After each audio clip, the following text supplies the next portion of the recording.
नमस्कार, मी प्रदीप नणनकर. आपण पाहत आहात इंद्रधनुष्य. 27 मार्च रोजी विधान परिषदेची पोटनिवडणूक आहे. भाजपला 3 जागा, राष्ट्रवादी अजितदादा गटाला 1 आणि शिवसेना एकनाथ शिंदे यांची 1 जागा. आता याचे उमेदवारी अर्ज दाखल करण्यात आलेले आहेत. उमेदवारी जाहीर केली आणि यात उमेदवारी जाहीर करताना भाजपची अडचण अशी होती की 14 महिन्याची आमदारकी आहे आणि त्यामुळं मग कोणाला संधी द्यायची. भाजपकडे प्रतीक्षा यादी तर अतिशय मोठी आहे. दरवर्षीप्रमाणे माधव भंडारीचं नाव चर्चेत असतं, ऐन वेळेला ते गायब होतं. तसं ते याही वेळेला झालं. यावेळेला नागपूरचे संदीप जोशी हे मुख्यमंत्री देवेंद्र फडणवीस यांचे अतिशय विश्वासू सहकारी, त्यांची सगळी प्रचार यंत्रणा तेच पाहतात. संदीप जोशींना पदवीधर मतदारसंघाची निवडणूक दिली, म्हणजे उमेदवारी दिली होती भाजपने, पण काँग्रेसने त्यांचा पराभव केला आणि तो पराभव देवेंद्र फडणवीस यांच्या अतिशय जिव्हारी लागला आणि त्यामुळे संदीप जोशींना आता आमदारकीची संधी फडणवीस यांच्यामुळेच देण्यात आली आहे. दुसरे उमेदवार आहेत दादाराव केचे. हे वर्ध्याचे आहेत. ते आमदार होते आणि ऐन वेळेला त्यांचे सुमित वानखेडे यांना उमेदवारी देण्याचा जे मुख्यमंत्री फडणवीस यांचे स्वीय सहाय्यक होते, पण ते बंडखोरी करणार होते. अमित शहा यांची भेट घालून त्यांना आश्वासन देऊन त्यांची बंडखोरी थांबवलेली होती. आता अमित शहांचा शब्द पाळायचा म्हणून पुन्हा दादाराव केचे यांना उमेदवारी देण्यात आली आहे. तिसरे भाजपचे उमेदवार आहेत संजय केनेकर, छत्रपती संभाजीनगरमधले आहेत. तेही अनेक वर्षापासून आमदारकीसाठी धडपडत होते. त्यांना संधी देण्यात आली आहे.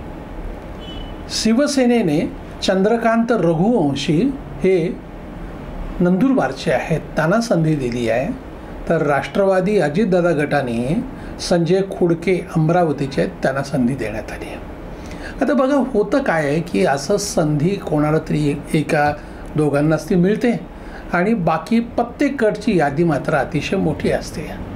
आणि काय झालं आहे की आत्ता भाजपकडे इच्छुकांची संख्या अतिशय मोठी आहे. अगदी कालपरवा आलेल्या लोकांनाही आता आपल्याला विधान परिषदेमध्ये संधी मिळायला पाहिजे असं वाटत असतं. आणि वाटणं काही वाईट नाही, म्हणजे राजकारणामध्ये ह्या अपेक्षा असतातच, पण एकाच वेळा सगळ्यांच्या अपेक्षा पूर्ण करणं अवघड असतं. आणि भाजपकडे आता अशी संख्या मोठी असल्यामुळे नाराजांची संख्या मोठी राहणार आहे. अर्थात ही निवडणूकच संधीच आहे 14 महिन्याची.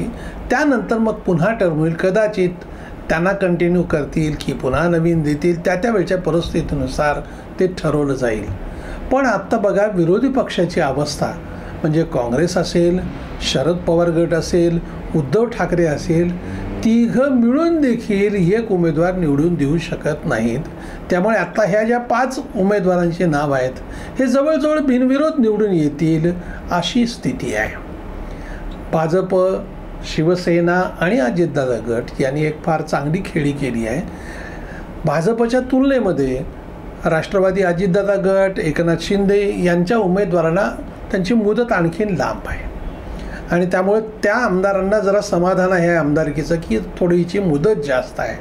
पण भाजपच्या मंडळींना तिघांनाही केवळ 14 महिन्याची आमदारकी ही मिळणार आहे.